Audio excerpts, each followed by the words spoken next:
wave. I can see you. There you go. Okay.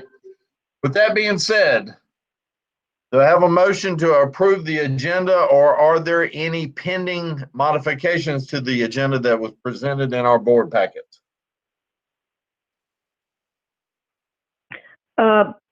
Mr. Rogers, Yes, ma'am. I don't know if the email we got from Pam is going to be a separate agenda item with those revisions to the student handbook. I know that's on there for action, but I would like to discuss that email she sent today with those 2 policy revisions. That's one thing. And then I would like to also add on the agenda discussion of a proposed resolution to recognize the global events that are taking on, that we're going through right now, particularly the one about racial injustice. It is not in the language of a resolution, but it's just a proposal that I would like for you to discuss for a possible resolution. Okay. That would be item F under discussion. I'm going to leave the handbook on action, and we will discuss it when it gets to that point, if that's fine with you, before we take action. Uh-huh. Yeah, it's And under then action, but with discussion prior to action. yes, that would be fine, but the resolution would be item I, because if you flip to the next page, we've got F, G, and H on that page. So. Okay, yeah. Not even driving and made that mistake, so it'd be item I. Thank you.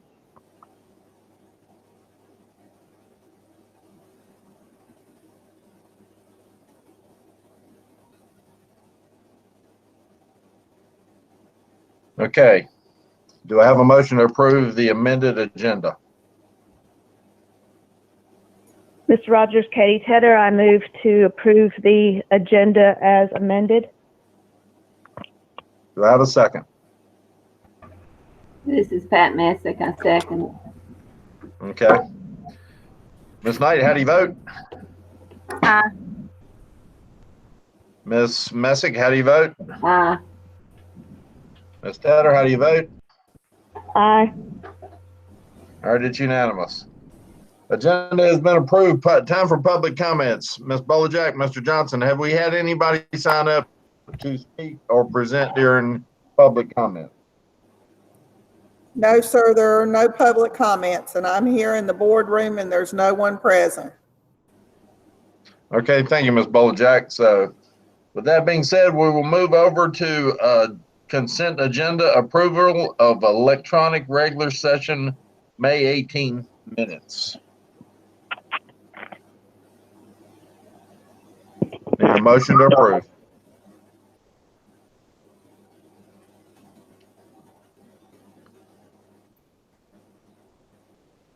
I'll make a motion to approve, Mr. Rogers. All right, Ms. Knight. Do I have a second?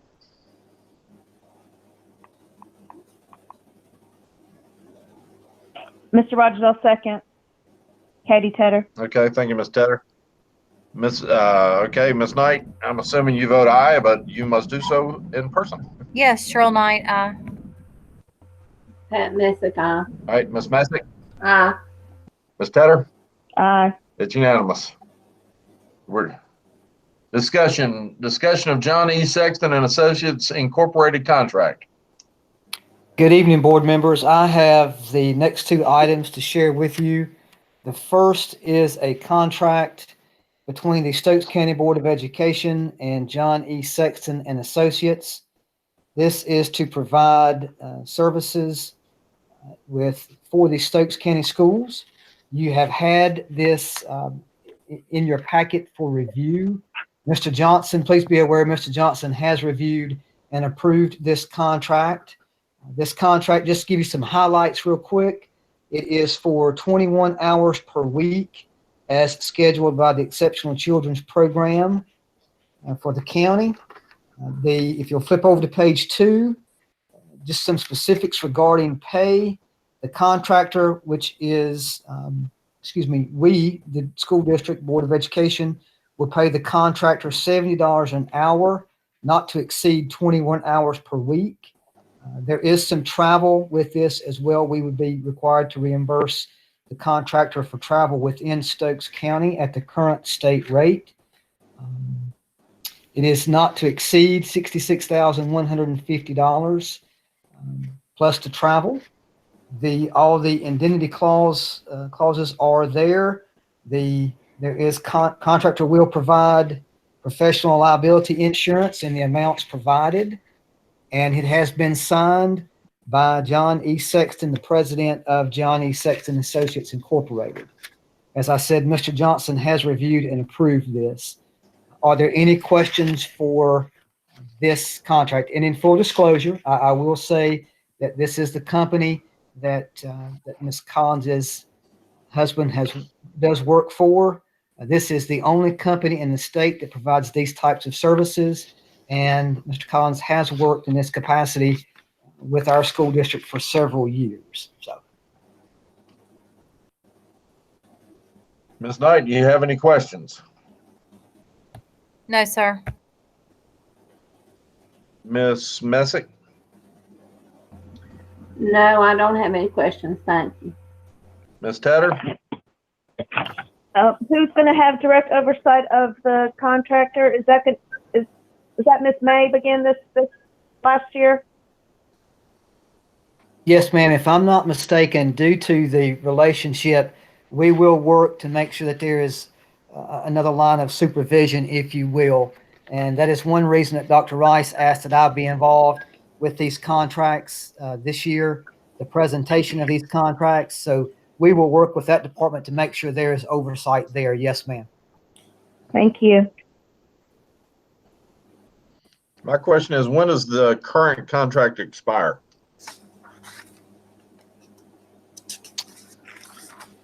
Mr. Rogers, I think it's through the end of the month. Ms. Collins, or can you speak to that?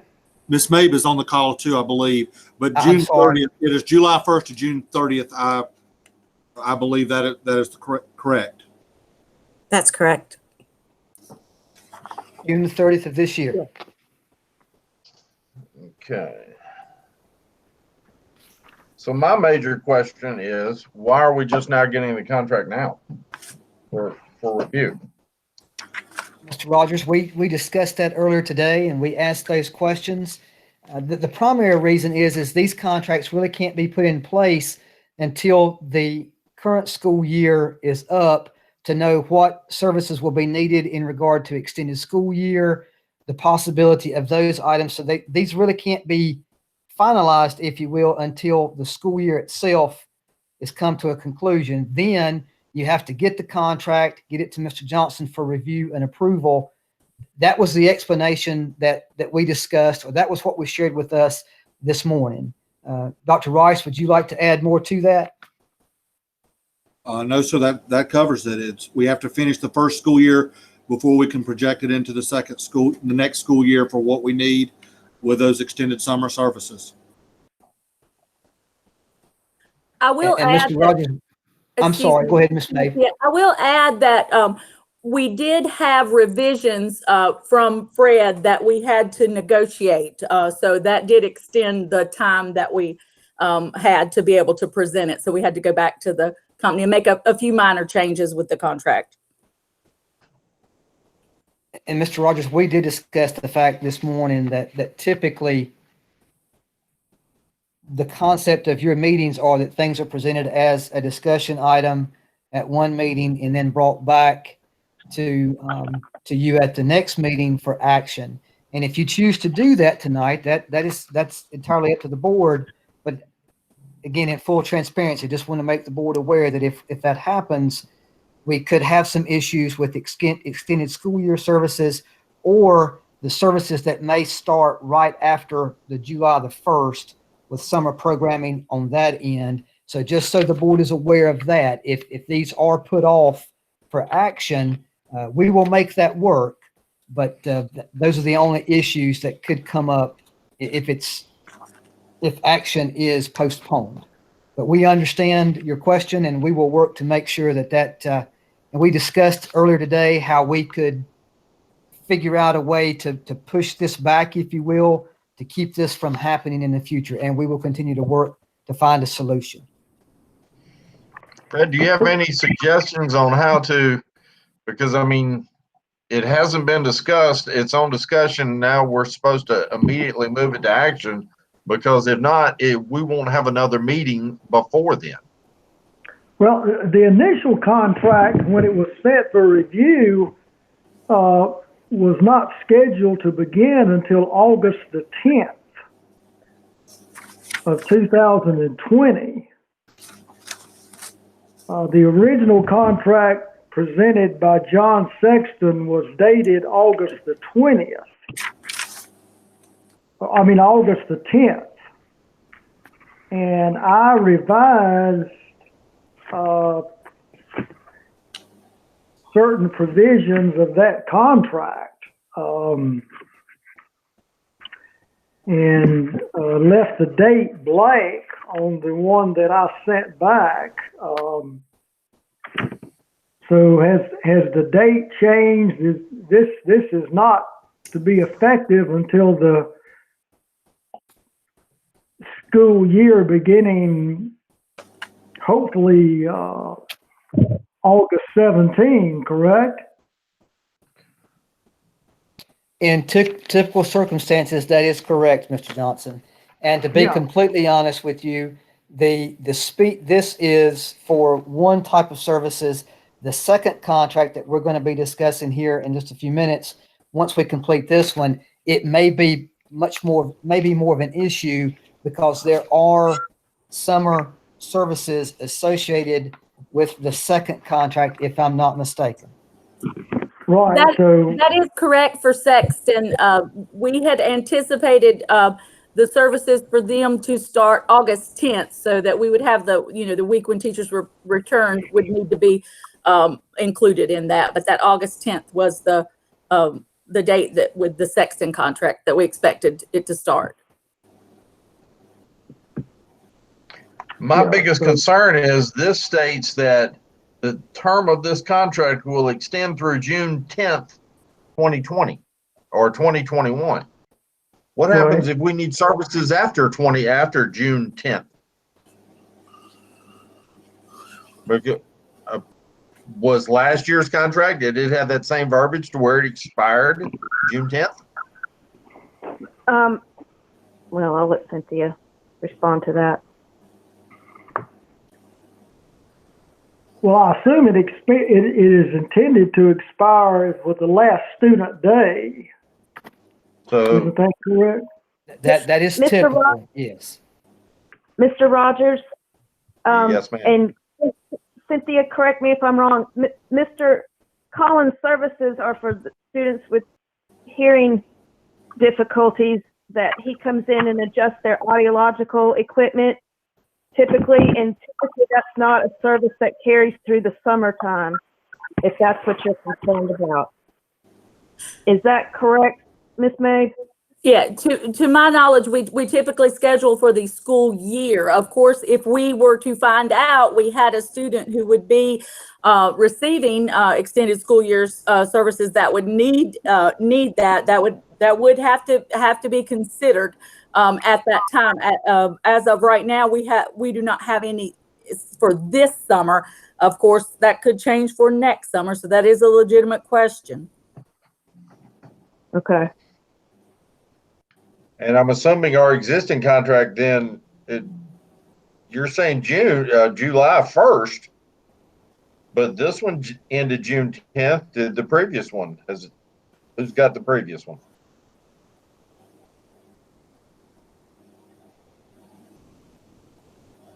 Mr. Rogers, I do not have the previous or prior contract in front of me. What I have to discuss is the proposed contract for this upcoming year. So I would have to pull that and look at that, to be completely honest with you. So Ms. Mabe, we have no students that are affected this summer, right? Correct. I mean, I've got no problem with Sexton. What I have a problem is there's still some questions about the contract, and we're getting it on the 15th to approve but really we have next month also, because it doesn't take effect until the students come into class, right?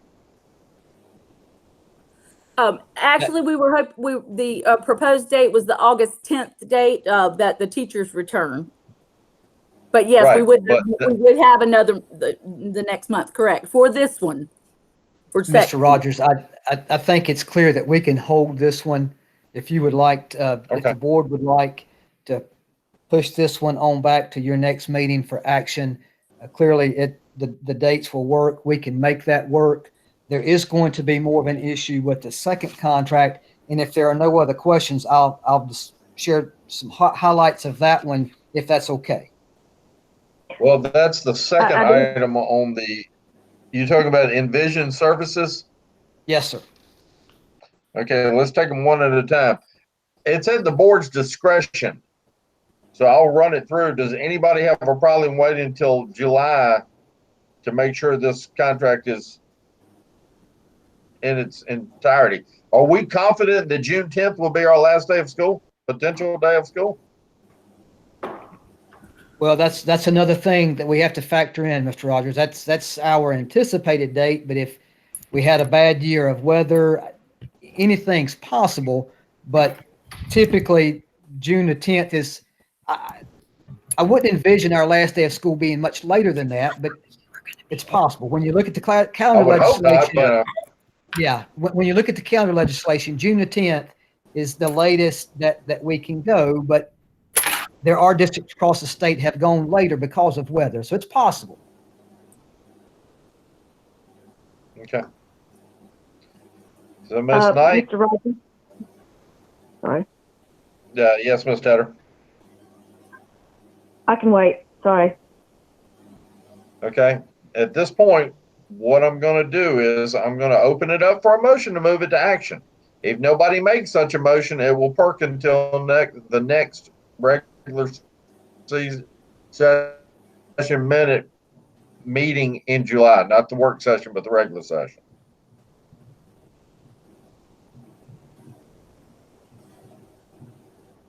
Okay. No motion was made. We will move on, and I think we have even more fun. Dr. Taylor, you had started. Let's go on down the path. Okay, the second contract is a proposed contract between the Stokes County Board of Education and Envision Services.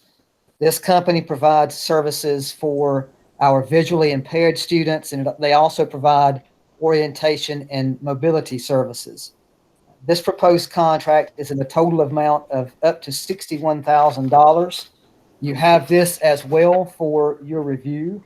Now, I will mention that in regard to this contract, there are some extended school year services that would take place before the anticipated start of school.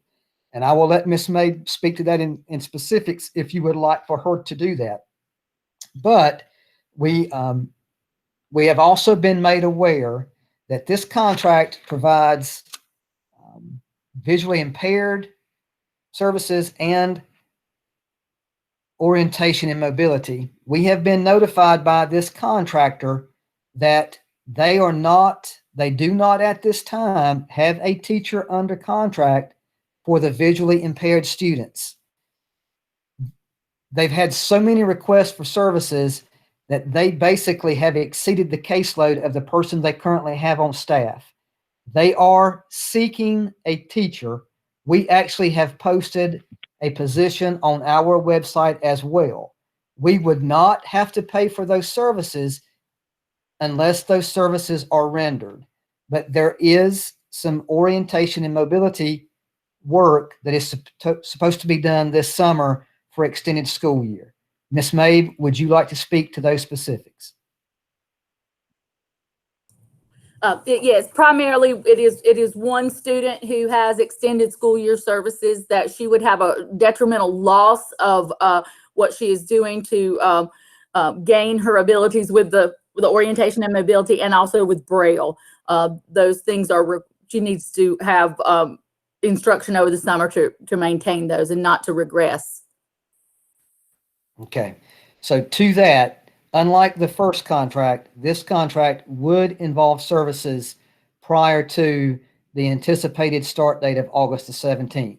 So if this contract were to be postponed or pushed out to your July meeting, I'm not saying there would be issues, but there potentially could be issues if we were audited on these specific services. This contract has also been reviewed by Mr. Johnson and approved as well. Mr. Johnson, do you have anything else to add for this contract, sir? Not anything to add to the contract per se, but in regard to the services that begin, say, in July, are those the services for which Envision has been unable to find a suitable teacher? No, sir. Those were not for the visually impaired. Those are more of an orientation and mobility. Those services fall under that portion of the contract in which or for which they do have a licensed person to provide those services. Good. Okay. So to make it clear though, well, let's start down the line. Ms. Knight, do you have any questions? No, sir, I do not. Ms. Messick? No, I don't at this time. Thank you. Ms. Tedder?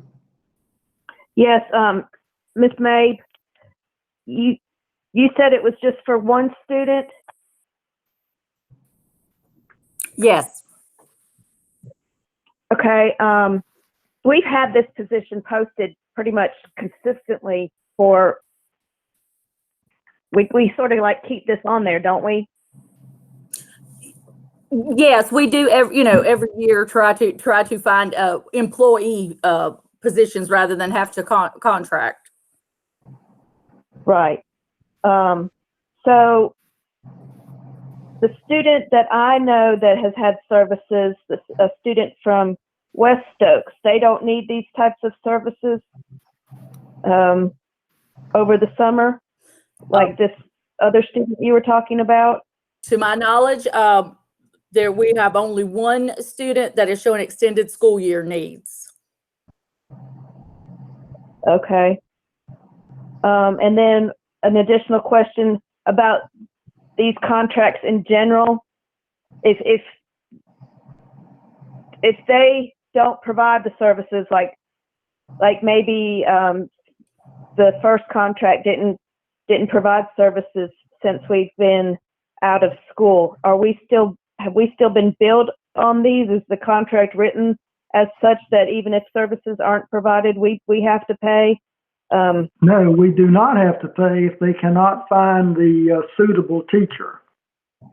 Well, I mean, right, a suitable teacher, but we do have a suitable contractor for some of these contracts, but are they paid only if services are rendered? Yes, Miss Tedder, this is Miss Collins. They are, and they were actually able to do a lot of services remotely during that time, which was good.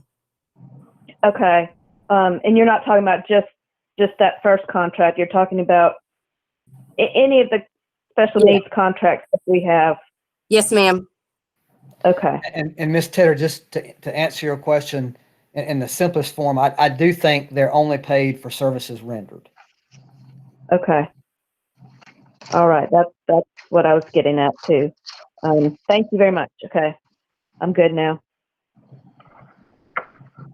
My only concern, and I don't mind moving this one to action, but what concerns me is you're telling me we have a student requiring services during the summer, and we're about to enter into a contract with a company that's saying they can't provide those services during the No, summer. sir, they can provide the services that are needed this summer. That's the portion of the contract they can fulfill. The portion Well, of the contract. what is it they can't?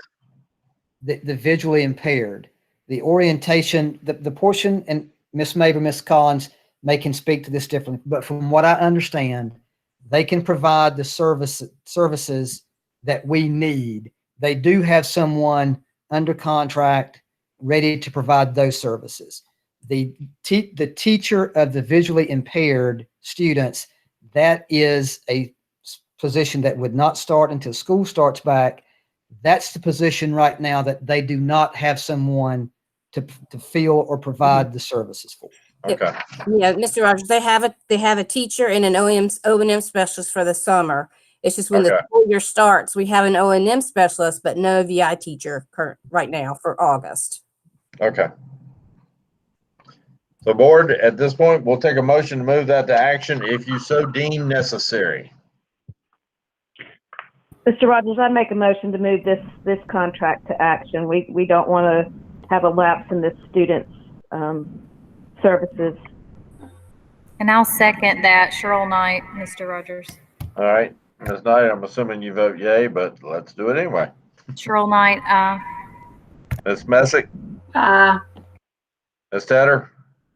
Aye. All right, it's unanimous. That's action item D, which is, what are we calling this?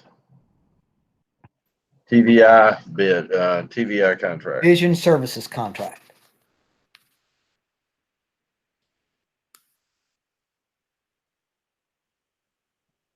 Okay. Mr. Rogers, unless there are any more questions, that's all that I have for these two contracts. All right, thank you, Dr. Taylor. And I have nothing in Sexton. I just have issues with timing and rushing contracts for sale. Understand completely, and we'll work to do better with that. Well, it's nothing at y'all's neglect. It's just timing issues. And perhaps we just have Sexton amended where it's July 31st to August 1st. Mr. Johnson, you can figure all that out. Title I application. Yes, board. The memo that is in your packet is regarding the acknowledgement that the board has to give to Dr. Rice or his designee to actually submit the Title I application on behalf of Stokes County Schools. We simply have to have that documented in an official board meeting minutes stating that you do give us that consent. At this point in time, the application was due June 30th. The state, due to some complications that they had on their part, that end date now is July 31st is when our goal will be to have that submitted. So this item can wait or can be put on the motion to just consent for my submission. Okay, Ms. Knight, do you have any questions? No, sir, not at this time. Ms. Messick? No. Ms. Tedder? Yes, in there, I think you said you had a virtual meeting with the stakeholders, Mr. Sands. Yes, ma'am. We actually held two different ones trying to get as many participants as possible.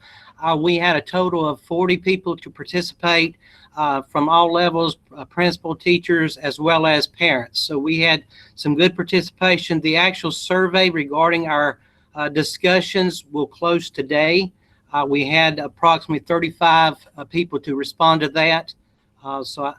That's an okay response. Not as many as I was hoping for, but we did have that response. How did we advertise for that other than our website? It was on the website, and each principal was actually asked to make contact with their families through the Phone Connect system. Again, I'm not necessarily on that call, so I'm not sure that they all went out, but they were requested that they send that message out to all families. I just recall that last year when I attended, it was very, very informative. And I enjoyed learning more about the process and how the monies are divvied up and the input from each of the school level administrators. And unfortunately, I wasn't aware that those meetings were taking place. Otherwise, I would have taken part in those virtual meetings. I just hope that we had gotten it out there enough so where you could have got sufficient parental feedback there. I will say, I mean, we had, Ms. McGee can attest to this, we had some good conversations during both of those meetings regarding a lot of the components that we would like to incorporate, as well as some response ideas to the COVID that's going on. So I think our discussions and the input from the families were there. Again, we would always like to have more engagement in that process, but we did have some good discussion. Very good. Glad to hear that. Thank you, Mr. Sands. All right, my only question is there any advantage to applying early? Mr. Rogers, to be honest with you, the answer is no. Okay. This just gives us more time to concentrate on our goals and our strategies. We will do our best to get it submitted as soon as possible. But again, one component in the assurances does require this date to be a current date. It can be anywhere from about April on to the end of the year into the actual next school year, which we're going to serve. So that's why if you wish to wait to delay this consent until July, we would be fine with that. We will continue on working on the application, and then that could be our last piece to the puzzle. So either way works fine for me. Okay. Thank you, Mr. Sands. I'll open it up to the board as to whether they want to proceed or move it or let it perk.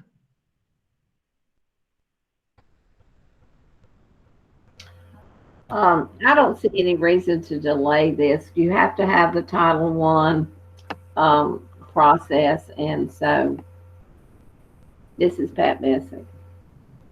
Okay, you want to do that in the form of a motion? Yes, I'd like to make a motion to approve the application process for the Title I for the 2020-21 school year. And move that to action. Yes, move it to action. Do I have a second? I'll second that motion, Mr. Rogers. Cheryl Knight. Okay. All right, Ms. Knight, how do you vote? Aye. Ms. Messick? Aye. Tedder? Aye. Okay. It's action item E. Okay, custodial supplies bid. Oh, Ricky. Yes, board members, in your packet, you have the bid tabulation for the custodial supplies. I sent this out to 4 vendors, forms and supplies. They declined to bid prior to the bid opening. The other 3 on the day of the bid opening, no one showed up except Morset. I did receive an email from Safale after the fact, apologizing for not getting in touch with me later, said they didn't feel like they could have a competitive bid against Morset because they would have to charge for the paper towel dispensers where Morset did not in years past. Morset has been doing custodial supplies for Stokes County schools for the last 9 years. I would recommend awarding the bid to them for the total price of $123,268 for an annual cost. This is an increase over the last 3 years of $9,500 per year. We bid it back out in 2017. It was like $106,500 plus tax.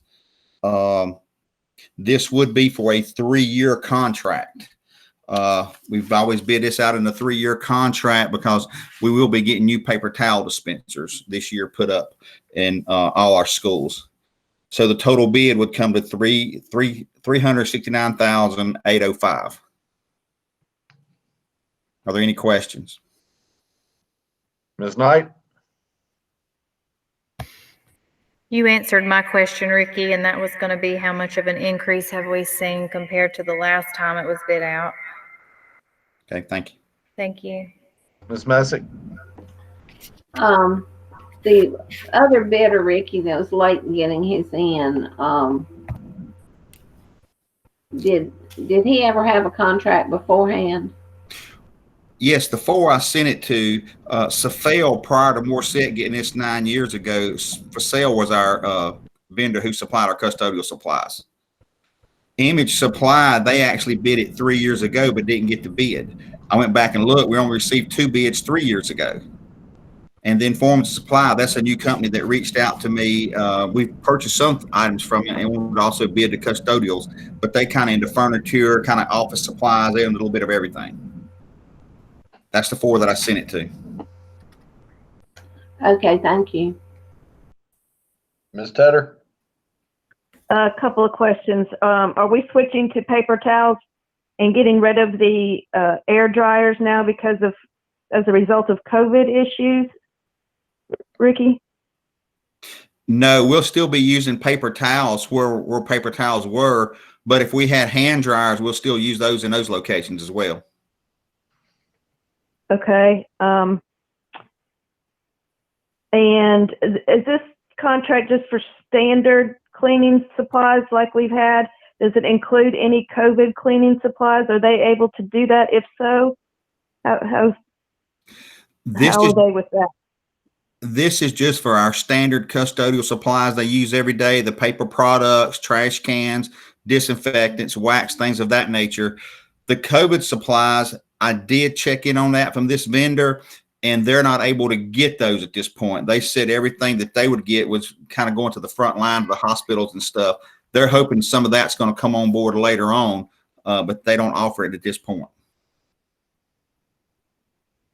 At this point, okay, thank you for answering that. But do we have a vendor? So those kind of supplies then may have to go under another bid at a later time? Yes, Dr. Taylor and I, we're meeting tomorrow. We've had a vendor. We've been researching where we can get some of these cleaning products at, and we're having a meeting tomorrow to discuss that. But we do feel like we have a vendor to get some COVID-19 supplies from. And Ms. Tedder, I'll speak to that as well. We're looking to see where those types of supplies are available. It may be with one vendor. We may wind up buying stuff from multiple people when it comes to those specific items. They are just so hard to find right now that we are not wanting to limit ourselves, and we're looking under every rock, as they say, trying to find these specific type of cleaning supplies. Okay, thank you. Okay. Once again, what's the timeline for needing this approved? Well, I was going to ask the board if we could move this to action. Our current contract with them expires June the 30th. Okay, I'm going to open it up to the board then.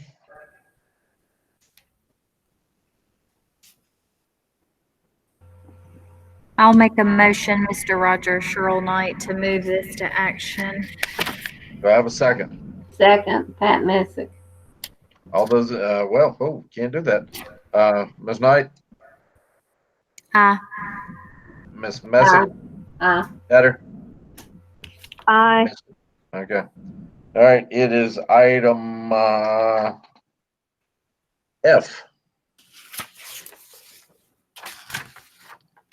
Custodial supply.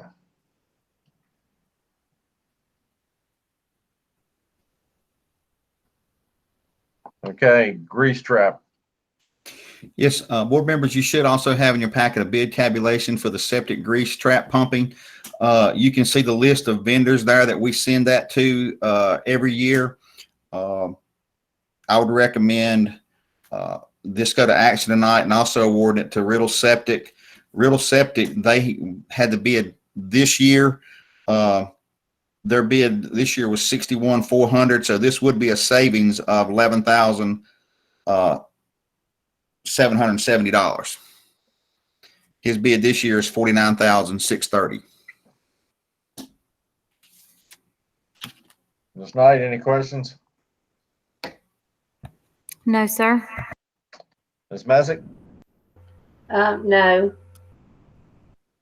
Ms. Ms. Tedder? No, other than, again, the timing issue. It sounds like all four of these things that we've discussed are maybe being a little expedited when we know these things come up every year, so maybe next time let's get them a month ahead so we don't have to rush through these things on an agenda. Yes, Ms. Tedder, that is my fault. It won't happen again in the future.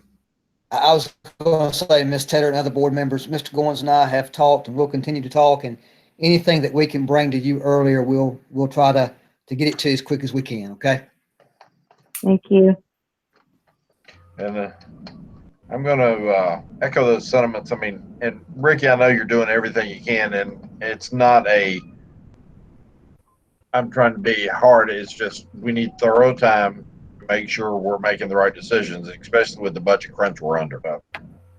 With that being said, board, I need a motion if we're going to bump our grease here. All right, I make a motion, Pat Messick, to move this to action Septic. Thank you, Ms. Messick. Do I have a second? Something. I'll second that, Mr. Roger Sherrill Knight. All right, and you're voting how? Aye. Ms. Messick, Aye. Ms. Tedder? Aye. All right, and it's unanimous. That makes it G, grease pumping. Thank you, board members. Okay, and next item is, turn the page. Discussion of budget. I think I hear Lynette in the background. I'm sure this is gonna be fun. Mr. Rogers, I did send you the budget tabulation sheet for the county that they approved the school's budget. The capital budget is the same budget that we've been talking about the entire time. It is the number that the board has already approved a priority list. My recommendation would be to just keep going with that priority list as we've talked about before. For the current expense, I will turn that over to Ms. Moore to kind of get a little bit more in the weeds on that one. Ms. Moore. Thank you. Okay, thank you. When we received the final approval from the county commissioners, they did go along with the second recommendation that the county manager proposed. And in that second recommendation, he was offering an additional $300,000. So the Board of Education's current expense request was $14,345,873. And his recommendation and the county commissioner's final approval was $13,268,430. So that means that we are still looking for $1,077,443 in order to balance the budget. And just to compare what was approved for next year to where we are in the 1920, this approval was $213,873 less than what we received overall for this school year. We've discussed today some options of some ways to make this happen. Just these are recommendations at this time. As far as the new requests that we had in the budget, and as you know, they were the first responder, firefighter, a 50% TIMS data manager, and a maintenance position. And also we had in there to try to catch up the classified employees based on years of experience. We're recommending that all the new requests be deleted or cut at this time, except try to keep in the budget for the classified employees. From there, we've looked at doing some transferring of funds based on the allotments that we are seeing in planning with state and also with some COVID money from federal. We're recommending that we cut our technology, not cut, but transfer our technology expenditures to some state and federal. And from this budget, cut $163,949. That is not cutting the technology program overall. It's just switching some funds that we will have coming down the pipe in some cases that we've not been having. Also, we looked at contracted services and in cutting that, transferring and on that line item as well too.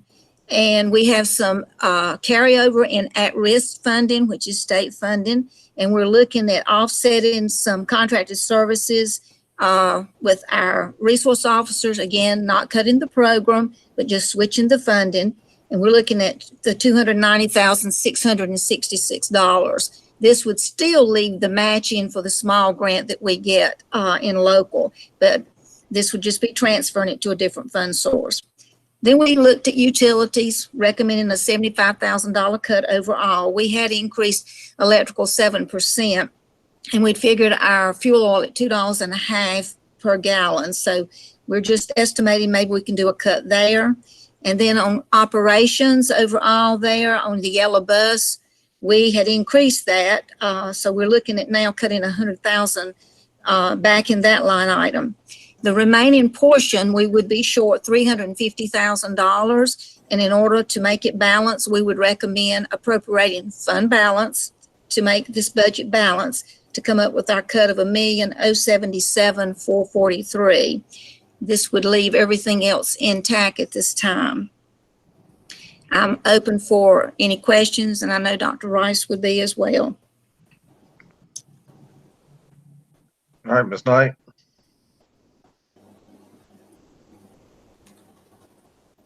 Ms. Moore, can you explain a little better the changing of the funding stream for the resource officers? Yes, ma'am. On the resource officers, we will have carryover money in our at-risk funding, which at-risk money can be used for resource officers. Now, again, not every year do we have carryover, but we've been able this year to do that with the school year being kind of like it is, not under normal circumstances. We've had some savings in different areas this year.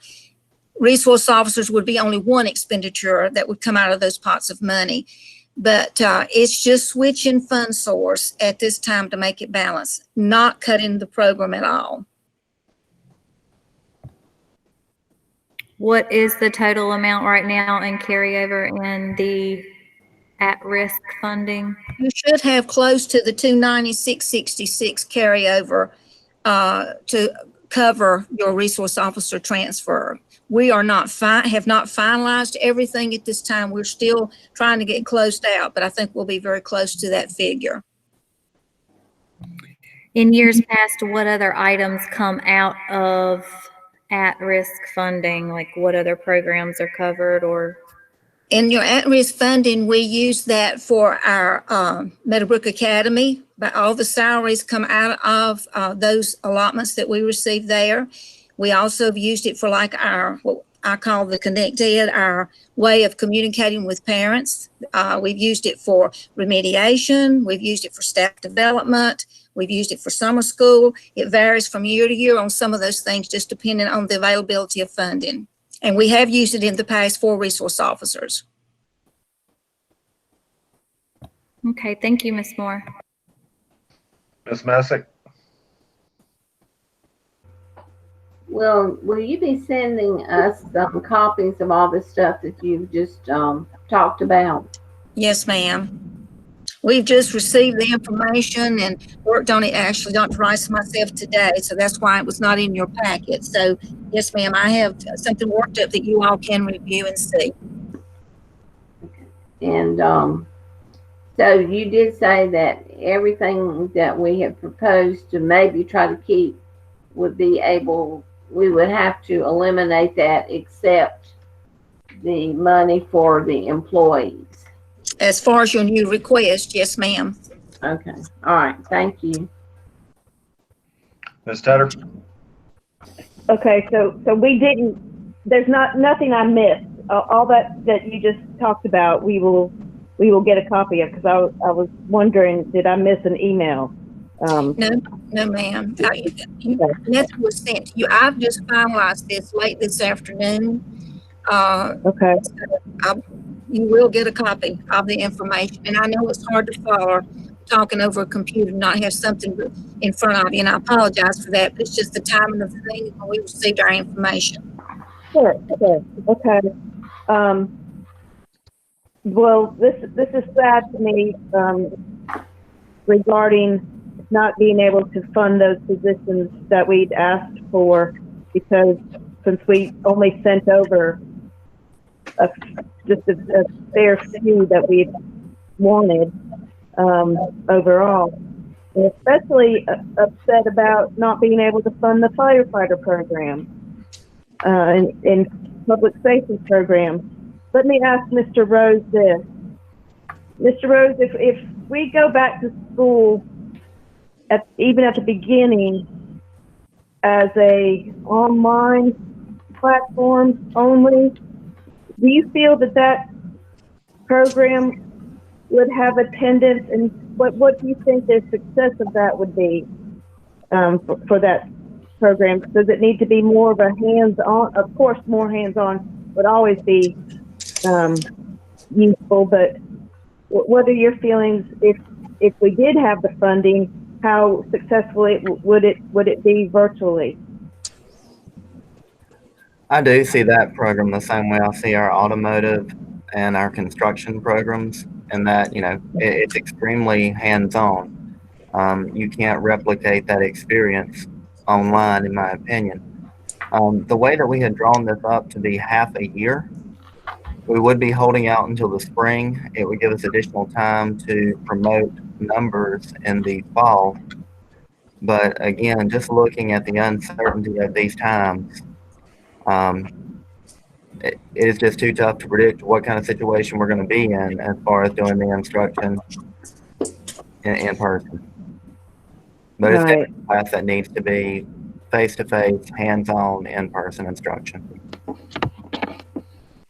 Follow up, Mr. Rose, have you ever run across any type of grant funding for such a position or program?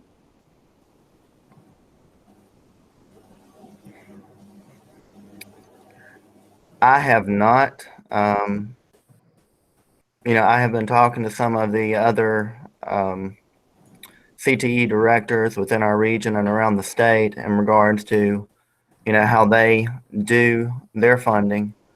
And quite a few, it's a locally paid position that is supported just because, the same things we've talked about with what this position would mean for us as far as, upping our volunteer base for our fire departments and the potential saving for the county.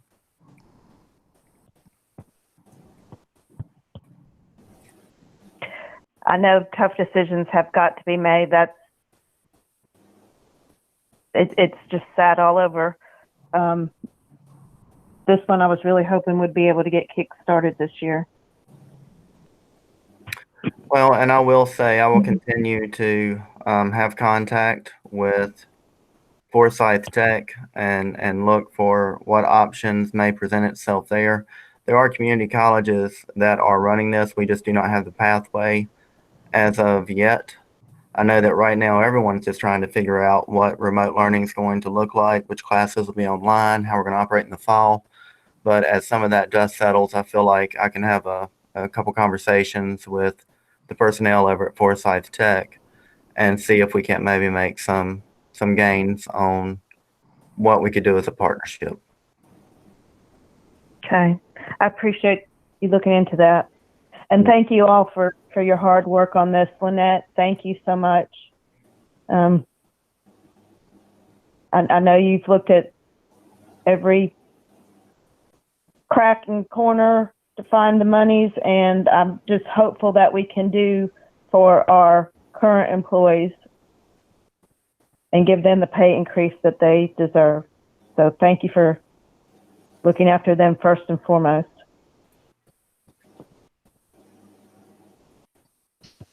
Okay. Ms. Moore, how much did you say we're going to have to pull out of fund balance to transfer to meet our needs? 350? Yes, sir. Okay.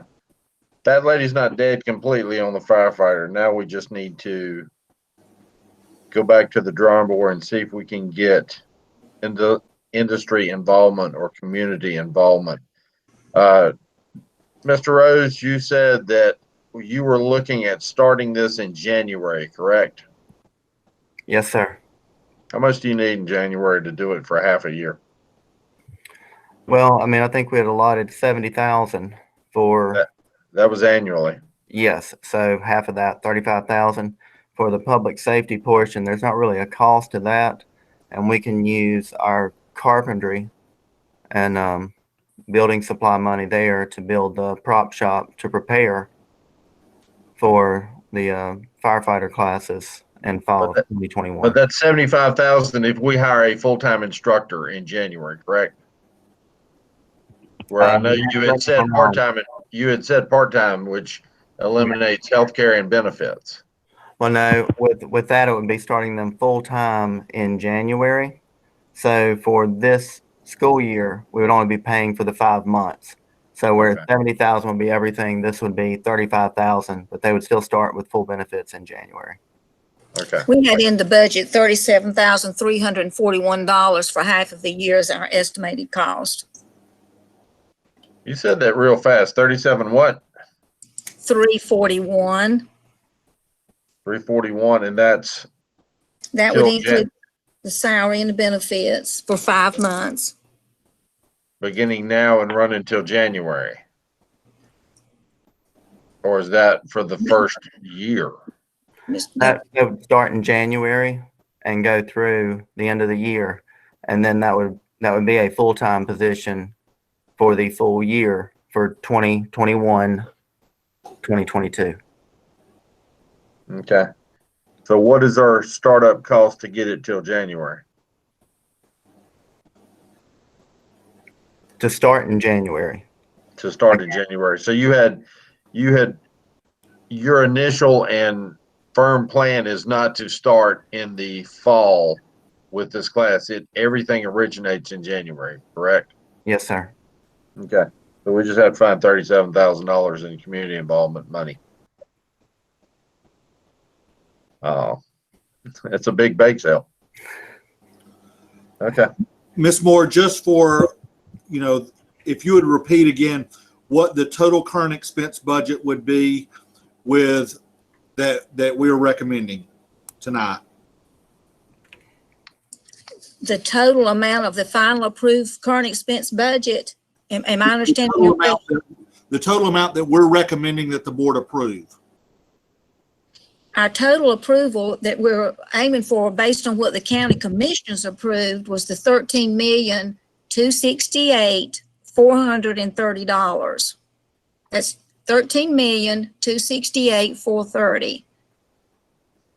That's what you would be approving with these recommended recommendations. Right. When do we need to approve that by? Well, that question kind of determines if we normally approve that at the first meeting in July, that work session. We have discussed not having that July 6th meeting. If we were to approve that tonight, that would, you know, allow us to not have that July 6th meeting after the 4th, and we would just have a meeting on the July 20th. But if the board is not ready to approve that tonight, we can meet on the 6th and discuss it again. But we need an operating budget, you know, pretty soon in the month of July so we can begin our fiscal year. Well, I can 100% tell you that I'm not going to vote for any budget that I haven't even seen in writing yet. I don't know how the rest of the board feels. I'll poll them here in a second. But when I flip through my board package, it's a blank. There's nothing there.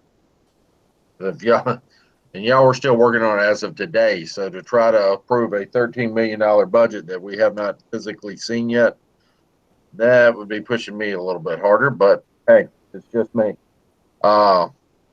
Ms. Knight. Second that. Ms. Knight. Yes, sir. Yes, sir. I'm here. I share your sentiment. I'm fine waiting for further review. Okay. All right, Ms. Messick, you good with that also? I'm good with that. Okay. All right, discussion of Summer Bridge. Good evening, board. This is Anna McGee. I just want to share a little bit with you guys. As you may know, summer reading camp was canceled this year, was waived based under Read to Achieve. But the legislation did put money out there for Summer Bridge and Jumpstart. We started getting guidance and direction toward that, explicit directions last week. We had some webinars. I kind of had already put in my mind what we could possibly do, and after some directions. So you have in your packet, your board packets, what our plan is. Right now, we are going to offer remote, our program remotely for multiple reasons, because we don't know where we're going to be with COVID at that point in time. We're getting our buildings ready. So we want to make sure that we're doing the right things for our students and keeping everybody safe and doing what we need to do to get our buildings ready for schools to come back. So we will be offering reading first as our primary source of instruction, because that's what the funds say we need to do. And we will be focusing first on our second and third grade students. Again, that's what the funds are allocated to do. We're sending out invitations this week. And we'll be pulling all of that together. Teachers, we've already gathered teachers to provide the instruction remotely. We're just pulling in the kids now, the students now. If we do not fill up all of our slots with second and third grade students, then we'll open it up further from there to our first grade and then our kindergarten and fourth. And that is basically it in a nutshell. Does anyone have any questions? Ms. Knight? So, Yes, ma'am. When will students be notified? What dates? This week. They're getting notification this week for second and third grade students. We're going to give those families until the end of June to respond whether they would be able to attend or not. And how this is being determined, their invitation is if they were not on track for grade level proficiency as of March 13th when we got out prior to COVID for remote learning. And those are the directions given to us from the Department of Instruction. Thank you, Ms. McGee. You're welcome. And then from there, we'll send out invitations to first graders if we have room. Ms. Messick? What are the hours for, say, the teachers on those days? They're going to be remote instruction days, but Ms. Messick, they will be paid for 8 hours, their regular work day with their regular rate of pay. But online, how long will their instruction be? So it will be intermittent, meaning they will do small group instruction a couple of times during the day. We were asking them to do something during the daytime hours and then something in the evening time hours for those small group instruction for parents who cannot participate during the evening. So will there be kind of like a Zoom meeting or a... Yes, ma'am. They will do Google Meets. Yes, ma'am. Just like we're doing now. And say 5 or 6 students will meet with the teacher in a group. Yes, ma'am. And they'll be very small groups. We can, the state says 16 to 1 is all we can give for a teacher. Of course, we won't have 16 sitting there all at once, but they will divide those up into smaller groups based on availability of the kids at certain times within the day. And we're going to try to work around and help the teachers out with that too, with availability. That's part of the registration form. When is the best time for you to be available? How many teachers have you hired? We had 14 applied, and we're going to hire obviously all 14 of them. I'll take them all, and they're all ones that have worked for us for summer reading camp in the past. So very good quality folks. Okay, thank you. Yes, ma'am. Ms. Tedder? what about the children that don't have the access? Because I would assume that a lot of those that we are targeting that need this help may not have access. Yes, ma'am. We're working on that as well.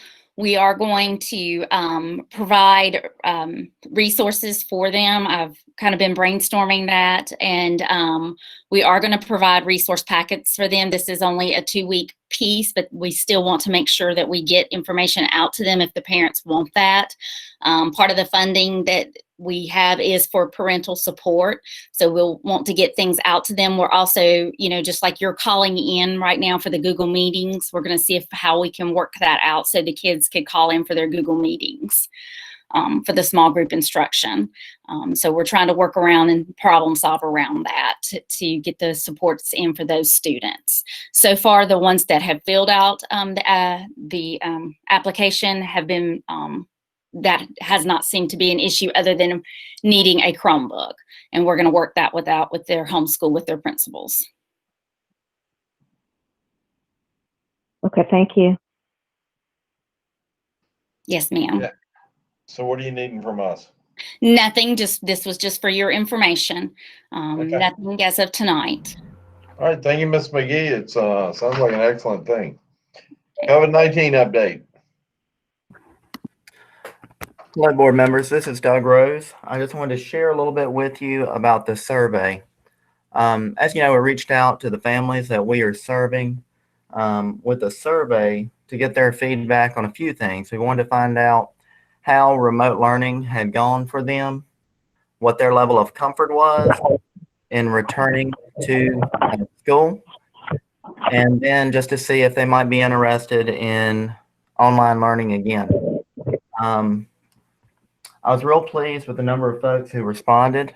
In all, we had 3,751 responses, which was a great turnout for that.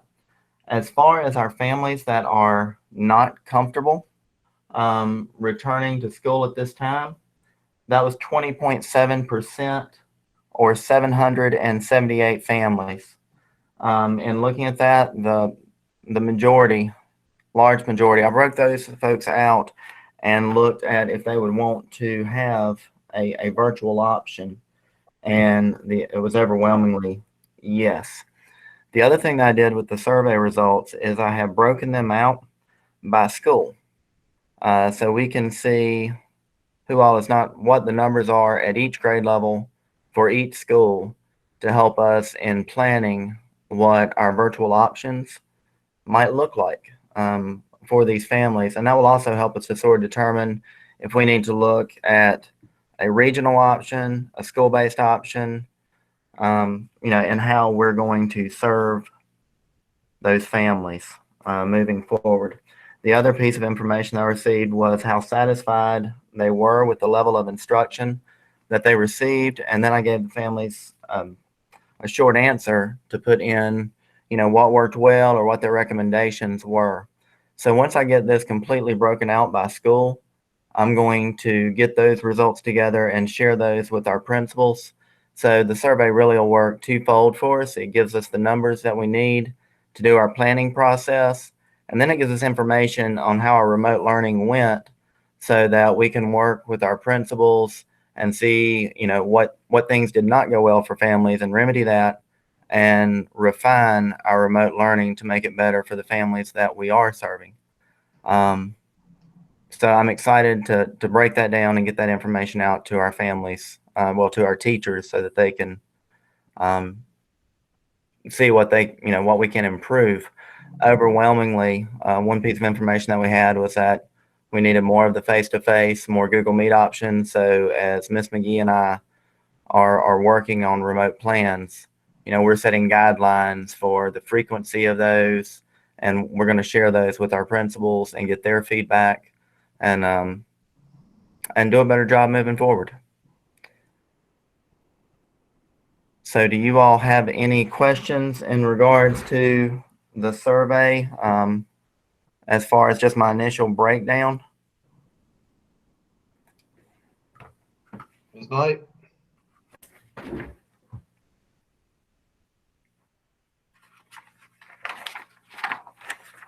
Do you have breakdowns of other questions you asked, or would that be appropriate to have other breakdowns? Because they were the questions, right, then the comfort level. Yes, the comfort level, when I went through with that. Now the first three questions just dealt with which school did you attend, what school will you be attending next year, and then the grade level. Then it moved into the comfort level, and there were 778 who were not comfortable, 1,311 who were very comfortable. The ones that were just comfortable were 809, and then somewhat comfortable, 853. So, the smallest number there was the not comfortable. Then the next question was, if you're not comfortable sending your child to school for face-to-face learning, would you be interested in online instruction? And 43% would be interested if they were uncomfortable. 984 would not, and 1,142 would possibly be.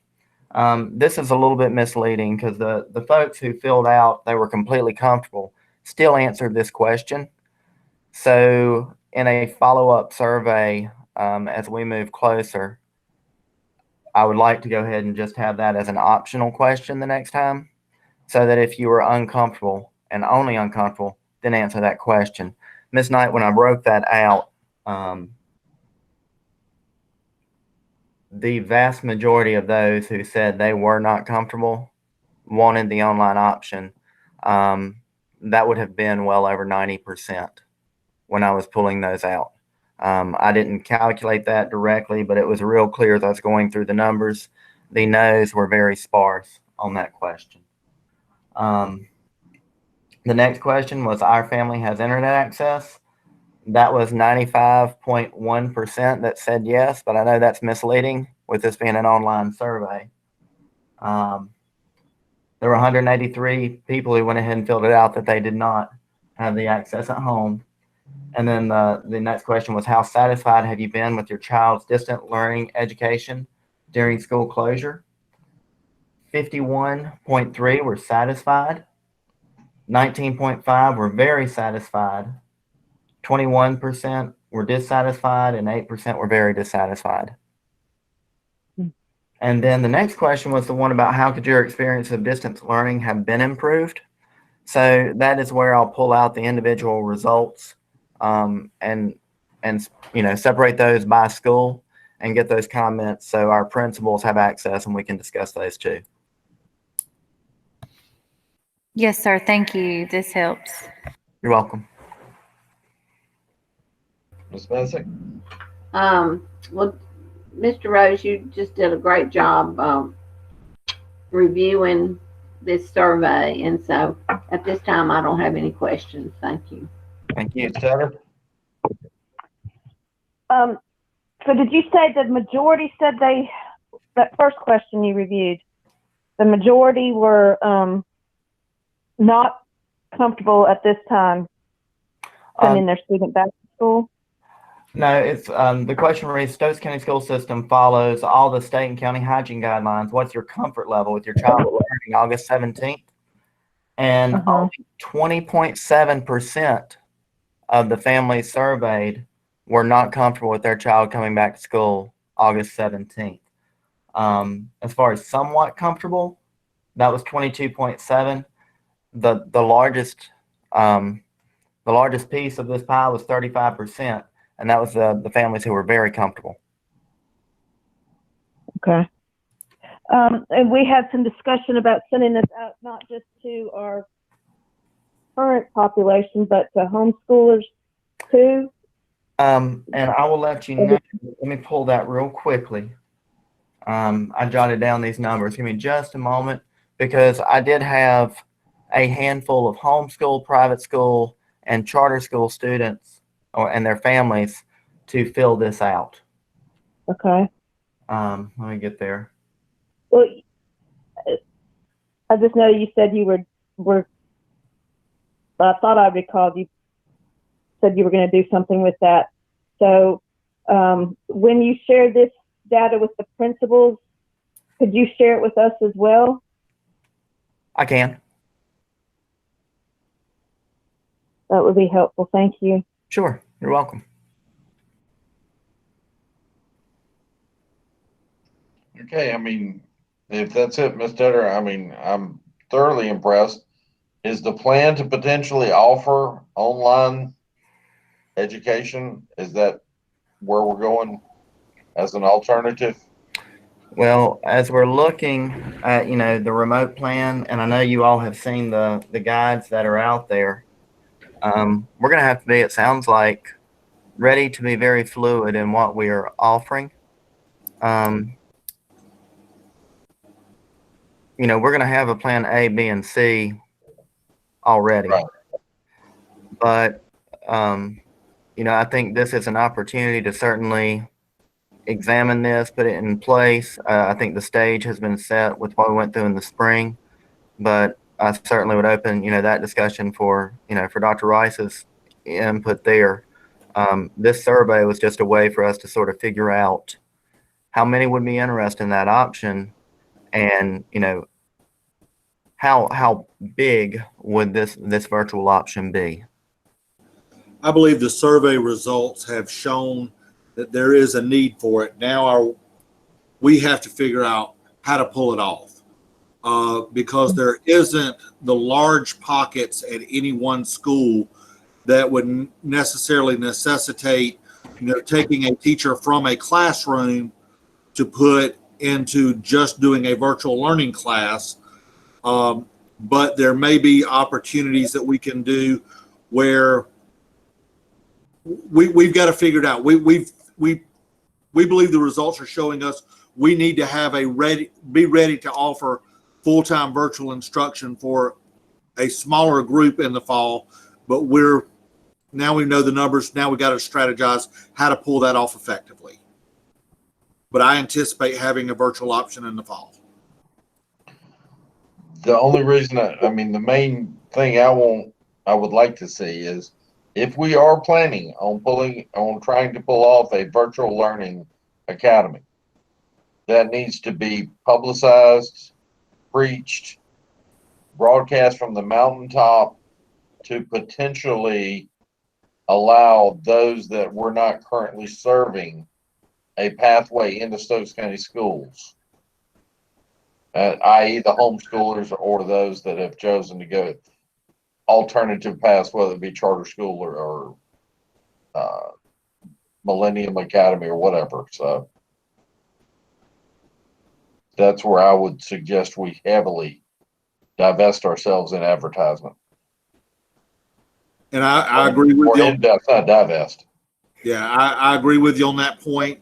And hopefully by the second week of July at the latest, we'll be ready for that. Okay. Well, it sounds like we're going to have a July 6th meeting, so I'm awaiting the wonderful update from EDS Rose. I can call you Doc. Okay. Anything else from anybody? I'll open it back up. While we're still on the topic, is there anything new related to COVID other than the survey results that you'd like to share with us this evening, Dr. Rice? Well, I shared with you the two documents we received last week, which, to be honest, came as total surprises to us. On Friday, we received an email telling us that the guidance that we were going to be receiving would be just that, a guidance document with nothing required or very little required. And we were told we would receive that on Wednesday. Then on Monday, they notified us and said that we'd get the document a few minutes before it was released to the public, and it was full of requirements. And so then as we got ready and started looking at that on Tuesday, then Wednesday, DPI came out with about 116-page document, which I shared with you, that's even more in depth. And we are still going through all of that. And then I hear today that the governor is talking about some statewide requirements that were not even listed in the school document about the general public. So, and they did tell us on Wednesday when DPI released their version that they expected that to be a living document, which is why they shared it to us in a Google form, because they said it could change daily, which again is very frustrating as far as trying to make plans when you're trying to purchase required items and then realizing that something is either no longer required or something new is required. We have asked questions as superintendents where they have said that signage is going to be required. We've asked, are you providing that signage, or are we going to get an extra budget item for us to print that signage? And we've not received those answers yet. There is the COVID CARES Act money, and people keep referring to that, but that money will not pay for everything, especially all the recommendations in that list. I mean, simple things like recommending to put a bus monitor on every bus. That if we could find the people, that money doesn't cover all of that. The extra substitute teachers that we anticipate needing this year. This year with shutting down our cafeterias from March for students, we received some funding flexibility with that to not lay off our cafeteria workers. But there's been nothing, even though they've talked about the Plan C in the fall that we may have to go to, where we would not have school. There's been no mention of funding for bus drivers, cafeteria workers, all of that. They took care of them in the spring. I anticipate they will take care of them in the fall, but again, we've not received any guidance on that. We are, dealing with the Department of Health and Human Services, the Department of Public Instruction, the High School Athletic Association, and there's a band association that's come out with recommendations for marching bands and performance bands as well. And we're trying to navigate all of that right now and figure out what we need before they change their mind again, to be honest. So I'm trying to share those documents with y'all in emails when we get them, because I know that they may totally change by the next board meeting. So I'm trying to share those with y'all in real time as we get them. Now, that's before we have a chance to process them. So, feel free to send us questions. Just, it might take us a little bit to get to it because I'm sending them to you as I receive them. Right.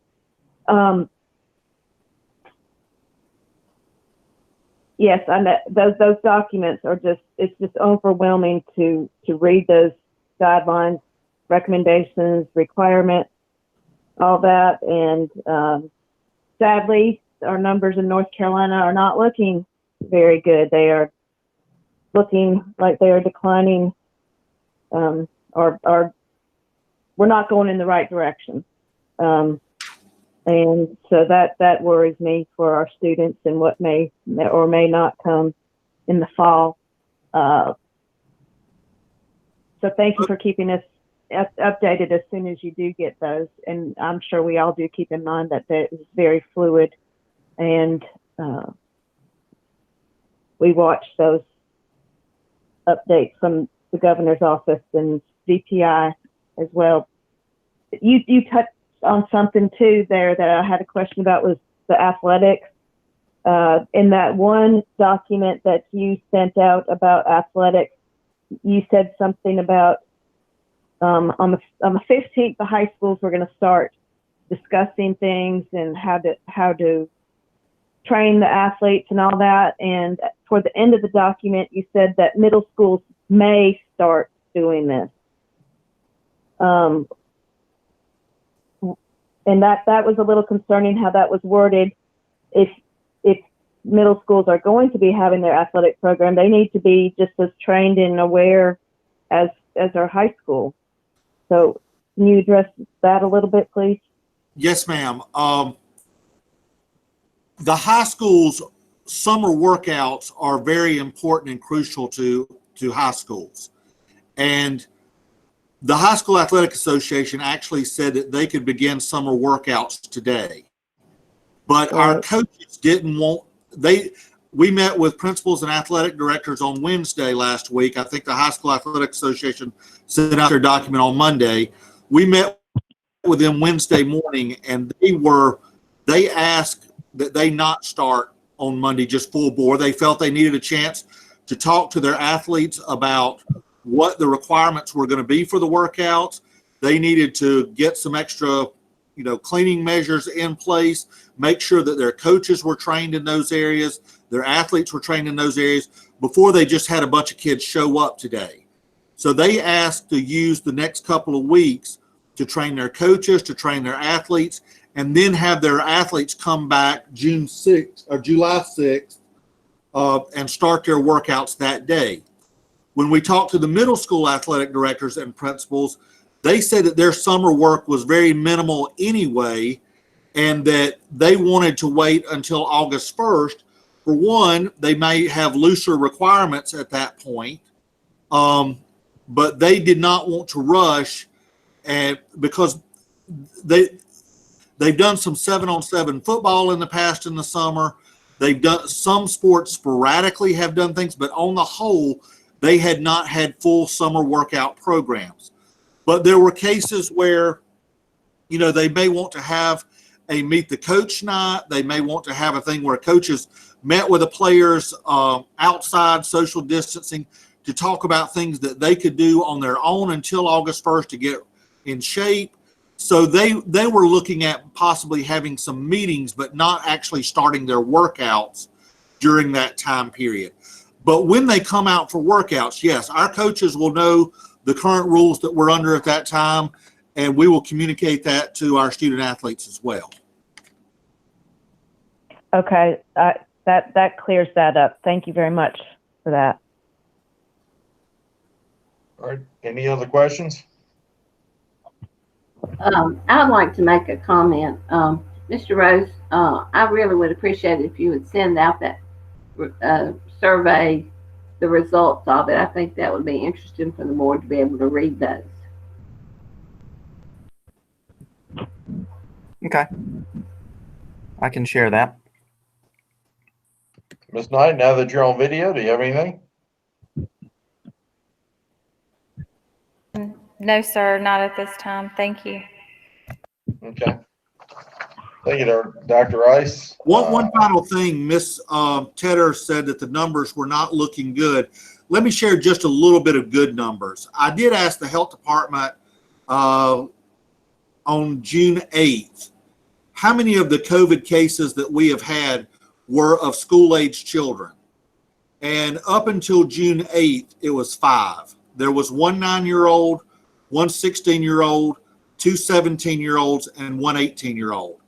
Now, that's not saying that they are actually Stokes County school students. They could be homeschool, charter school. They could transfer to another LEA. But of the age group that we serve, at that point, there were only 5. And as of today's situation report, I believe is what Brandon Gentry calls that, there were only 8 active cases in Stokes County as of today. The rest of the cases that we have had have all been recovered. So as of today, we are down to 8 active cases. And during this entire time from March 31st, I think, or maybe April 1st, we received our first positive case in Stokes County until now. We've only had 5 school-age children. And I know that doesn't take away from the 95 in Stokes County that have had it, but I did want to share that piece of information as well. Okay. Thank you for that information. Wasn't aware of the school-age children being affected, so thank you for sharing that. Okay. Moving on, Ms. Tedder, you wanted item I. Yes, sir. I've prepared a statement that I would just like to read here, just after watching all the coverage over the last couple of weeks, and I felt that as a school system we should acknowledge that and do something about it. And so I'm just going to read this statement, and at the end of that, offer any discussion or put it out for discussion.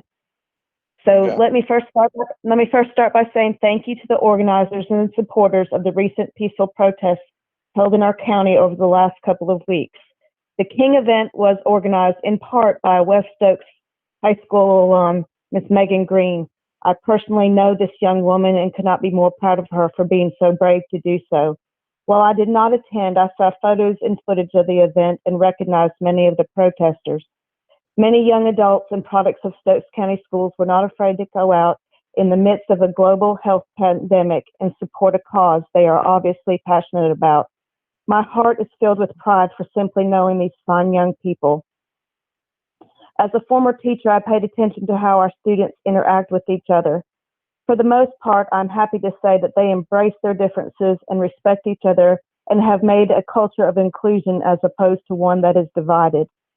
As a result of this long-needed global shift, I felt an obligation to recognize and hopefully immortalize recent events. By doing so, it is my hope to continue to foster and strengthen this inclusive environment in our schools. Therefore, in recognition and remembrance and honor of the life and death of George Floyd, I would like to propose that May 25th be, and for the foreseeable future, the Stokes County Schools Day to celebrate racial difference. Our county has been divided in so many ways for far too long. Let it be that this man's sacrifice be forever remembered as the day real change began. At 8:46 on this day, 8:46 a.m. on this day, let us always take a moment of silence to reflect on what the result of his death has done to bring the decades of injustice suffered by people of color to the forefront of our nation once again. We should never forget that Mr. Floyd died on this day, but it was not in vain. His senseless killing should instead be forever remembered as the day that brought the nation and world together to understand and appreciate the differences as well as equal importance of each human being. This includes each student, teacher, staff member, and administrator in our school system. Let us all remember and never forget that Mr. Floyd's life mattered. I would like to ask our board to recognize the significance of what is happening in our country in this extraordinary and unprecedented time. It is my hope that you all agree with this proposal so that language to do so can be put in a resolution to establish May 25th as the day to commemorate these basic inalienable rights of all, and that we show our respect by a moment of silence at 8:46 a.m. to honor those who have lost their lives to racial injustice. In addition to having this day and moment of recognition, I urge the superintendent and his staff to develop an anti-racism statement, policy, and procedures for any violation. This should include consequences for offensive racial language, offensive clothing and headwear, and symbols to include Confederate flags. We should lead by example, show that we do not invite or tolerate any form of destructive racism. Thank you for listening, and I invite any discussion. Okay, Ms. Knight. No, I appreciate Ms. Tedder's sentiment and kind words, and it is definitely a time of learning and healing, hopefully going forward, and I appreciate her resolution. Ms. Messick. I also appreciate the work and time that was involved with you, Ms. Tedder, in preparing this resolution. I do feel like that we all need to take her words to heart, and I do feel like that we probably as a board need to follow her example. Okay, are y'all wanting to adopt something or review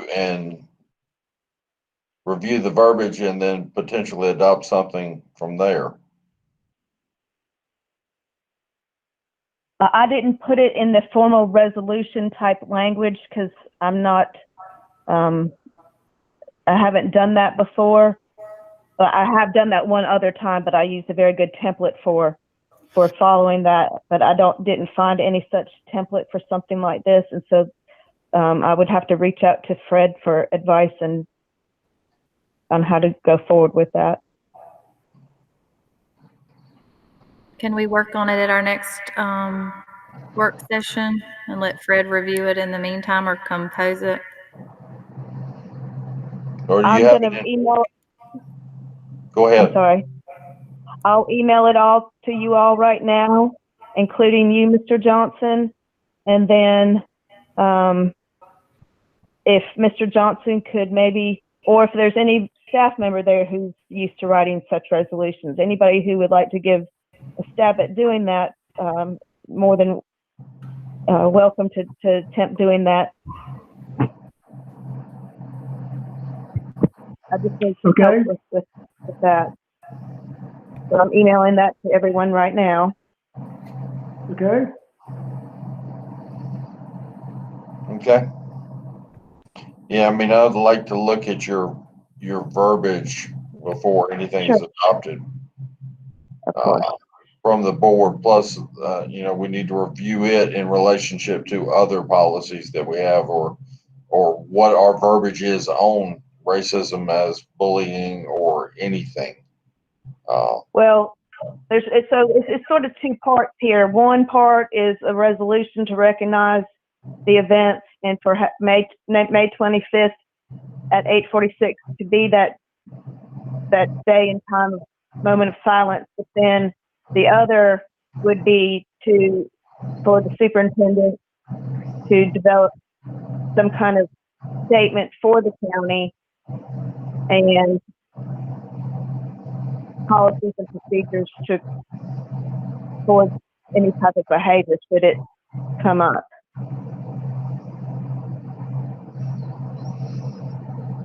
You kind of broke up there at the end of it. What was the last thing you said?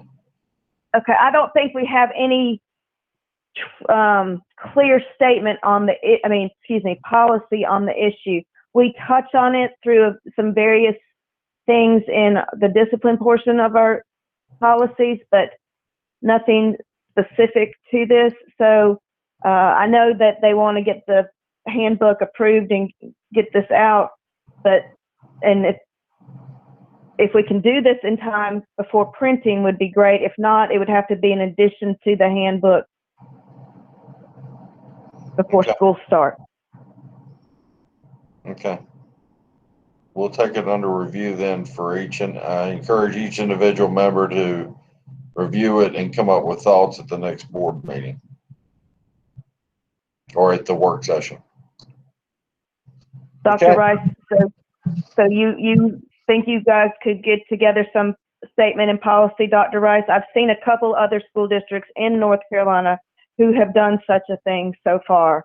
So there are examples out there. I mean, from what I've seen, they've developed statements, but they have not changed policies yet. Right, they're in the process of doing so as well. Mm-hmm. And yes, ma'am, we can look to see what some others have and bring some samples to the table as well. Thank you very much.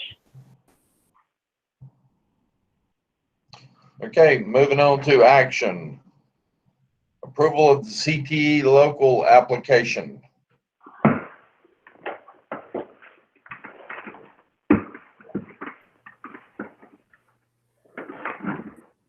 Mr. Rogers, if I may add just one thing there. This is Doug. I have gotten notification back from Lynn Hartley, who is our regional director. The only things that needed to change, there had been a slight change in the 017 budget, which I had fixed in the system. And then there was a little bit of verbiage that she corrected. She was extremely complimentary of our local plan, and those things that her recommendations that she had for us, which were minor tweaks, had been changed there. So I feel real confident that the plan is ready. Okay. Do I have a motion to approve? This is Pat Messick. I make a motion to approve the CTE local application. Do I have a second? I'll second that, Cheryl Knight. Thank you, Ms. Knight. Ms. Knight, how do you vote? Ms. Messick? Aye. Ms. Tedder? Aye. So moved. Approval of student handbook with discussion. We're going to start with discussion. Ms. Knight, do you have any items you want to discuss on the handbook?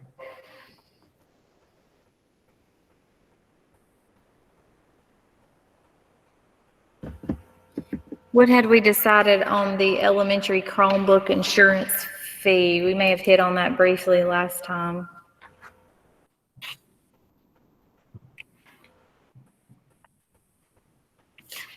It's in our fee proposal as $10 on that email we got today. Okay.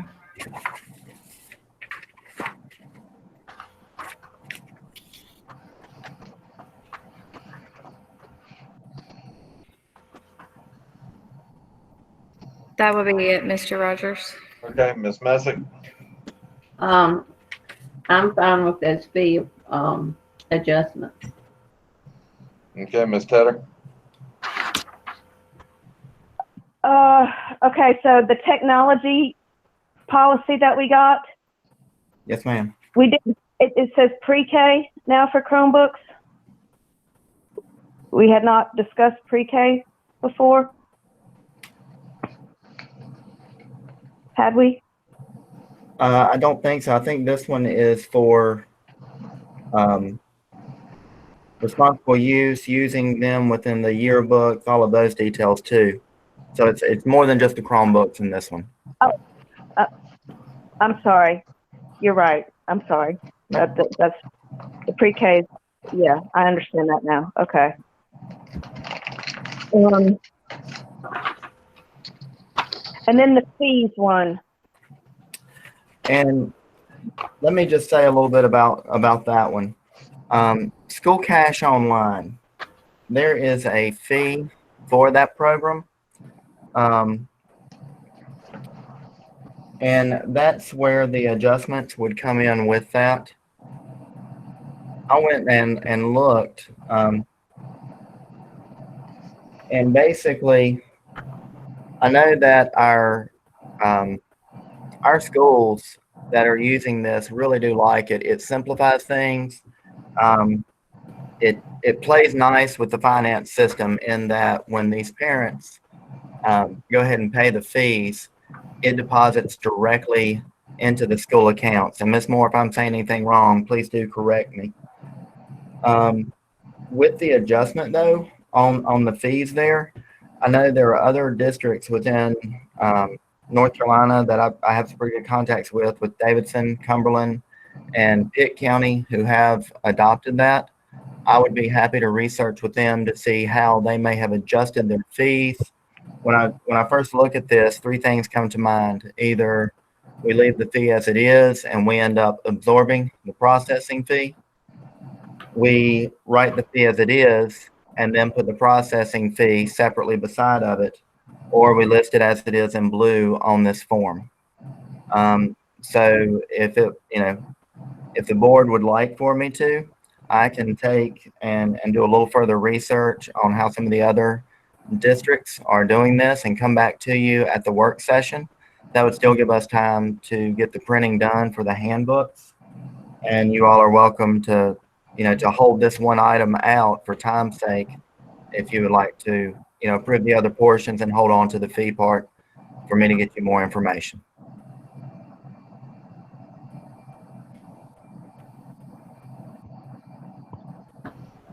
Mr. Do you have anything else? So you're proposing the increases basically because of the usage fee? Processing fee with School Cash Online. What percentage do we have? Do we have a ballpark percentage of how many parents paid using that? I'll be honest with you, Ms. Tedder, I don't, but in looking at the fall and thinking about some of the restrictions with, coming in, I know parents can still, send the check with the child, but this program's kind of designed to eliminate that. I don't know if parents wanting to come into our building or us wanting, I think we're going to have some very strict guidelines for entering schools at that point. Right. I understand that, and I'm glad we are using an online method of collection, and glad that that's running smooth. It's just when you get to collecting fees when there are at a typical open house kind of situation, or the first few weeks of school, that's very hectic on the person collecting them. And taking them to 50-cent or 75-cent increments. I was just wondering, could we round that up to a whole number rather than dealing with change? Well, and that's kind of what School Cash Online does. They take a 4.5% and then they round to the nearest quarter.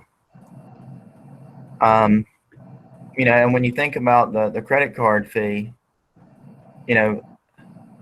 I think retailers obviously have to make a decision if they're going to just absorb the fee and adjust their price from there.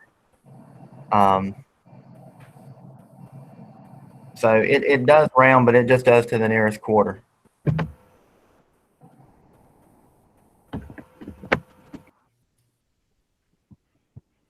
Has there been discussion on just putting these to the next dollar amount instead of $12.75, just taking it to 13 and down the line?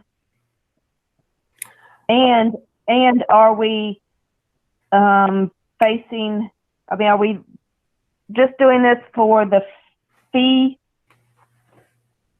to try to recoup the fee cost of this, or are we trying to make up for a major shortfall in something budget-wise where we missed this year? No, if I'm not mistaken, this would put the exact same amount of money to our school system. The difference is truly the processing fee. Okay. I would just propose or recommend that we round it up to $1 amount rather than dealing with change. And so when we hopefully do get back to having people come into our buildings and hopefully going back to the way it was, it would be easier on those who collect the fees and you know, because parents sometimes do pay in cash and they might not have the change there. So just for ease of staff in collection, would anybody else agree with me that that might be easier? We haven't increased fees in a long time, I don't think. With this, rather than there would not be a separate, you know, cash amount compared to a credit amount. You know, our thought was to move the whole thing to keep the same price for both and not differentiate between the cash and the credit. Right. So if we made it $13, then we're sort of defeating the purpose of the fee collection. Is that what you're saying? Well, we couldn't do it. Sorry about that. I mean, I guess you could, and you know, Ms. Moore, feel free to, you know, to speak out on this at any time. But you know, we really were not doing it to gain money. We were doing it for a convenience factor. I know that, you know, our finance folks they like this in that the way that it communicates, it simplifies their job tremendously, and I can see the benefit to this to start the year, especially this year. We started this, we just mentioned to them as we got into this, we would look at it to see if there was a way that we could help with the fee charge to cover up the charge for the processing fee. It's just like using a credit card anywhere else. If you go to Walmart, you're paying the same price if you pay cash or if you actually use your credit card. Same concept. So far, which is not a true picture, we actually implemented and got this going probably in first training in February. And then with the COVID issues, it's less than $400 right now so far, but we've not had a true picture. I even told Mr. Rose today, if you all wanted to wait and let's get a whole year in and let's see how it looks, we're fine with that. We're just trying to decide what's the best way to go. We put it to the quarter rounding, just try to keep us as cheap as we could when that decision was made when we started, just to give you an explanation for that. But we have some flexibility here for whichever way you want to go with that. But again, if you want to wait and see what a year likes to see what we're looking at, I'm okay with that as well. I'm not opposed to increasing the fee by this much. I was just trying to look out for those who do the actual collection, thinking, you know, back to how it used to be when you collected the cash. And I know, and I would love it if everybody would pay by credit card or mail in a check, and that would be much easier. But it was just to ease collection on those who are doing it and counting it. Our financial folks do really like it. At first, it was a change and there was right much training involved. And we're still learning some things about it, but overall, it doesn't only help the finance, it's also going to be a plus for teachers as well. So I think it's a positive thing of what we have And again, just whatever we decide to do, I think we can make it work. Okay, thank you. Any other discussion? This is Pat. Ms. Moore, would people, like Ms. Tedder said, if they're taking up the money for the fees and it's not done by credit card or put on the account, would the people be more inclined to have the money rounded up so it's just even money instead of the 75 cents or the quarter, having to make change? And again, we can do that.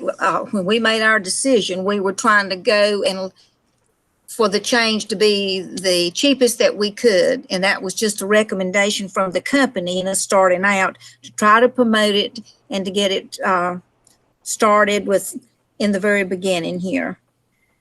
So you're right as far as having change in this kind of thing. Okay, thank you. Any other questions? I'll take a motion to approve then, or we can let it perk for another 6 weeks or another 2 weeks.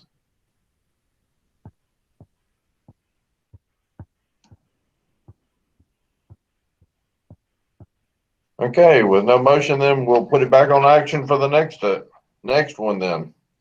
All right. Thank you for your hard work, by the way. Approval of budget amendments.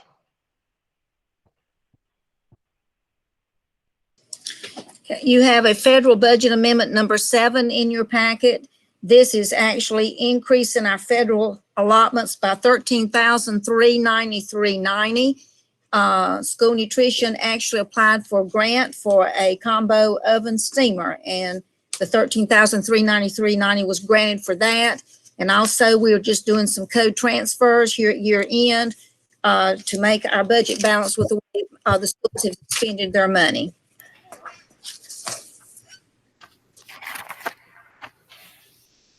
Okay, Ms. Knight, any questions? No, sir. Ms. Messick, No. Ms. Tedder? I'm good with that, thank you. I'll take a motion to approve budget amendments as noted by Ms. Moore. I make a motion to approve the budget amendment as approved by Ms. Moore. I'll second that. Better. All right, Ms. Knight, Aye. Ms. Messick, Aye. Ms. Tedder, Aye. so moved. And if I could, I'd just like to thank Ms. Moore for what she does at the end of the year.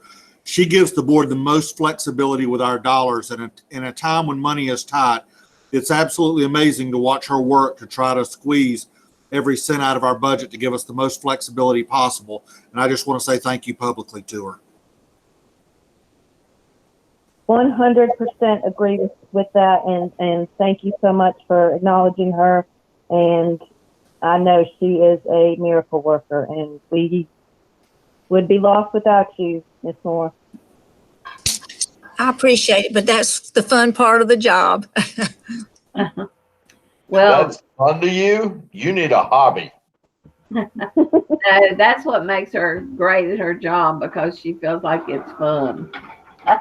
Thank you, Ms. Moore. Thank you all.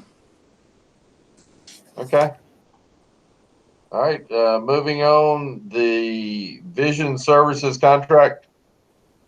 We've discussed it in length. At this time, the chair will entertain a motion to approve as presented. Katie Tedder, I make a motion to approve the Envision contract for this next session. Do I have a second?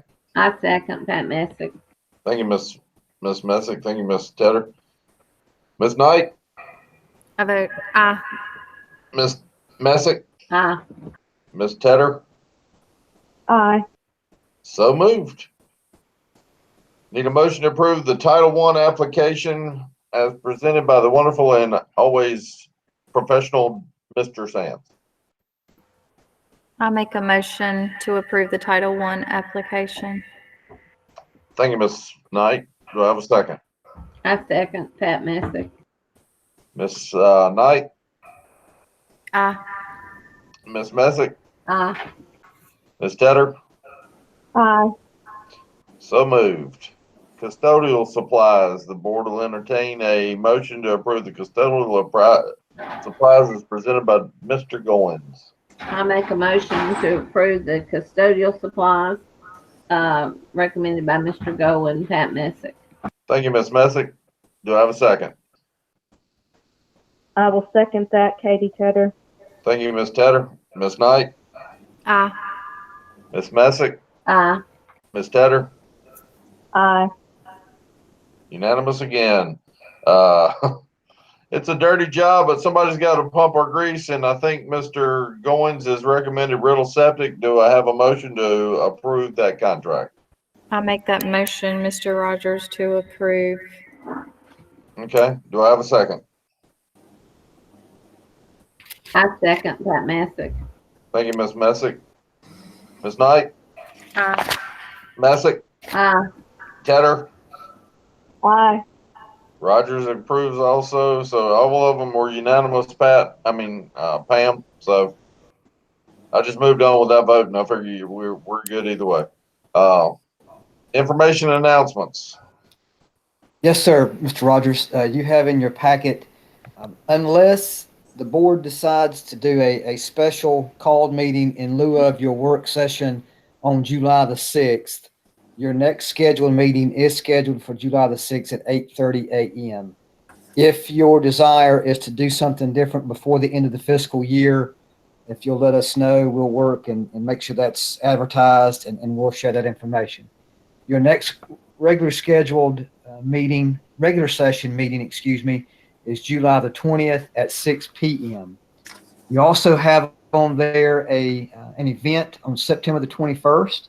That's when we have tentatively planned our retiree reception prior to a board meeting that evening, if I'm not mistaken, from 4 to 5 p.m. at the Arts Place.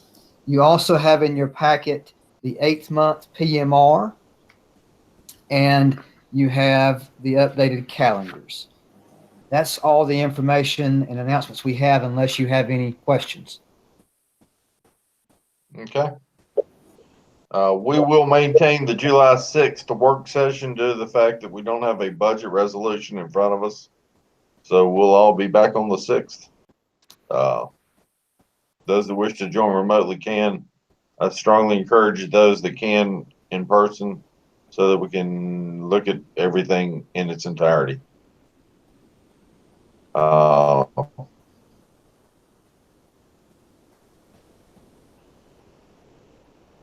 this point, I will entertain a motion to go into closed. I make a motion, Cheryl Knight, to go into closed.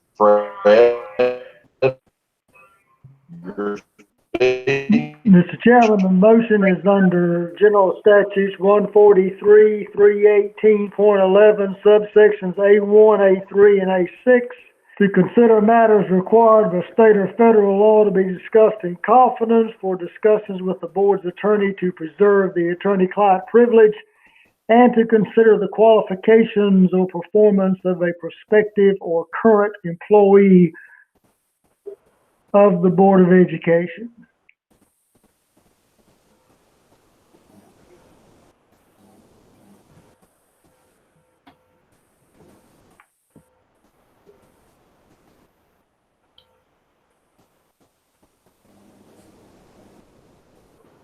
Do we need to call a different number? No, sir. Everyone will just hang up.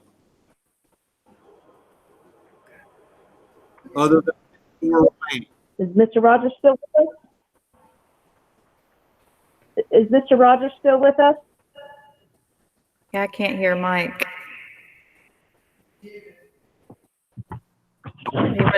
Mike, well, I'm wondering if If Mr. Rogers is no longer with us, Fred, would it be appropriate for me to ask for a motion to go into close? Yes. May I have a motion to go into close, please?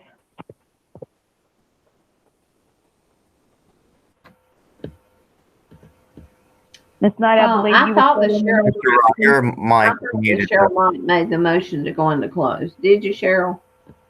Yes, Cheryl made it, and then I lost y'all while Fred was talking. So, All right, I'll second that motion. all right, thank you. All those, Ms. Knight? Aye. Cheryl says aye. Okay, Ms. Messick? Aye. Tedder? aye. All right, we're in closed. Thank y'all. Take about a 3 or 4 minute break now. We don't have a separate invite.